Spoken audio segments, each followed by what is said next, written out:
আজকে যেমন জামাতের এমপি মারদিয়া মোমতাজ তিনি বলেছেন যে ইসলামী ব্যাংক ক্ষতিগ্রস্ত হলে সারা দেশ ক্ষতিগ্রস্ত হওয়ার সম্ভাবনা রয়েছে। মানে বিষয়টা এতটা জটিল কেন? স্বরাষ্ট্রমন্ত্রী বলছেন যে আজান দিয়ে দখল করা ব্যাংক বেদখল হয়ে যাওয়ার যাতনা আমরা বুঝি। একটা ব্যাংক কেন রাজনীতির কেন্দ্রে এতটা গুরুত্ব বহন করছে?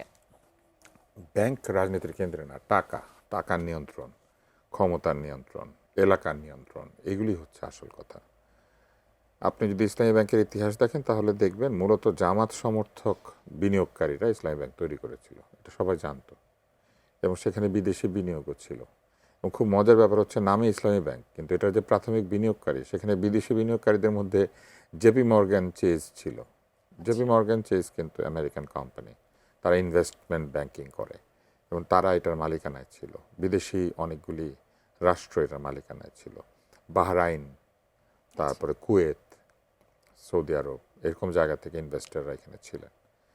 তারপরে ইসলামী ব্যাংক নিয়ে লুটপাট শুরু হয় মূলত আওয়ামী লীগের সময়, এবং এই লুটপাটে নেতৃত্ব দেন একটি শিল্পগোষ্ঠীর মালিক এবং তার সঙ্গে কিছু বুদ্ধিজীবী। সেখানে অধ্যাপক শ্রেণীর লোক ছিলেন, আমি নাম বলি আরাস্তু খান, তারপরে পারভেজ নামে এক লোক। এরা কেউ টিচার, কেউ অর্থনীতিতে পড়াশোনা করেছেন, কেউ ব্যবসায়ী।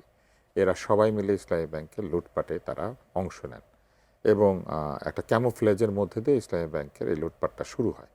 এবং এই লুটপাট শুধু ইসলামী ব্যাংকে হয় নাই, বাংলাদেশের NBFI, non banking financial institute, একাধিক ব্যাংক, আর্থিক প্রতিষ্ঠান, বীমা কোম্পানি, কোনো কিছু বাদ দেয় নাই। যেখানে টাকা সেখানে লুট করেছে। টাকা যখন ফুরিয়ে যাচ্ছিল তখন সরকারের টাকা ব্যাংকে ঢুকিয়ে সেই টাকা লুট করা হয়েছে। যেমন পেট্রোবাংলার টাকা, বাপেক্সের টাকা, বিভিন্ন স্বায়ত্তশাসিত প্রতিষ্ঠানের টাকা, এগুলি এই ব্যাংকগুলিতে রাখা হয়েছে এবং তারপর লুট করা হয়েছে। এই জন্য আইন পরিবর্তন পর্যন্ত করা হয়েছিল। সরকারি টাকার একটা নিয়ম ছিল যে সরকারি টাকা সরকারি ব্যাংকে রাখে, সেটাকে বেসরকারি ব্যাংকে রাখার নিয়ম করা হয়েছে। এনবিএফআইতে টাকা রাখার নিয়ম করা হয়েছে, ব্যাংকের টাকা নিয়ে এনবিএফআইতে রেখেছে, নিয়ে সেই টাকা লুট করেছে। এনবিএফআই মানে নন ব্যাংকিং লিজিং প্রতিষ্ঠান যেগুলি, সেগুলি। একটা মজার ব্যাপার লক্ষ্য করেন, এই টাকাগুলি যারা চুরি করেছে তাদের কাছে কিন্তু টাকাগুলি আছে, কারণ তারা চুরি করে নিয়ে গেছে টাকাটা। কিন্তু যারা টাকা রেখেছিল, আমানতদার, সৎ লোক, যারা কর দিয়েছে, যারা বালিশের নিচে, সোফার নিচে, বস্তার মধ্যে, ড্রামে টাকা লুকিয়ে রাখে নাই, এই লোকগুলির টাকা লুট হয়েছে। এরা টাকা ফেরত পাচ্ছে না।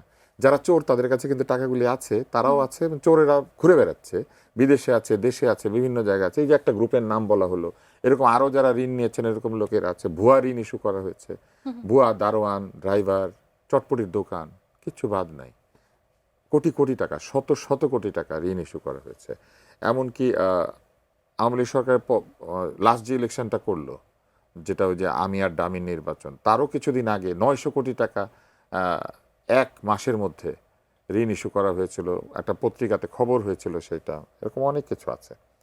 কিন্তু এই যে চাকরি দেওয়া নেওয়া, এই ব্যাংকটাকে পটিয়ার ব্যাংক এবং চট্টগ্রামের ব্যাংকে পরিণত করেছিল এস আলম। এই ব্যাংকে যে নিয়োগ হয়েছিল এস আলমের সময়, কোনো কিছু কি ব্যাংকিংয়ের নিয়ম মেনে হয়েছিল? ব্যাংকিং খাতে নিয়োগের ক্ষেত্রে কিন্তু একটা পরীক্ষার বিধান আছে, কিছু যোগ্যতার বিধান আছে, সেগুলি কিচ্ছু মানা হয়েছিল?